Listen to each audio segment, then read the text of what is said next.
ဒီနေ့ကတော့ခရုတောင်းလေးပါထိုင်းငပိရေနဲ့ထိုင်းငပိရေနဲ့ခရုထိုင်းထောင်းလေးပေါ့နော်ခရုကိုပြုတ်ပြီးတော့ထောင်းပြီးကြာစံလေးထည့်ပြီးတော့ရောမွေလိုက်တယ်ပေါ့နော်ဒါဒီနေ့လှုပ်ရှားပြတဲ့ဟာလေးပါလုံးဝဆက်ပြဲလန်ချင်ဆက်ရှယ်ပဲအရသာကတော့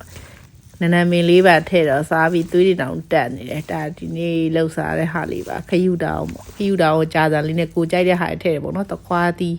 နနမင်းရုပ်သီးစိန်ခရမ်းညင်သီးပေါ့နော်ဒါလေးကရှုရှဲလေးပါ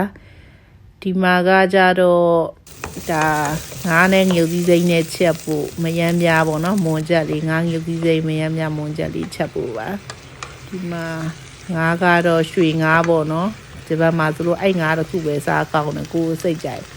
သူကချိုလေးနဲ့အရသာလေးရပေါ့နော်ဒါကတော့စားပြီးတောက်ပြီးပေါ့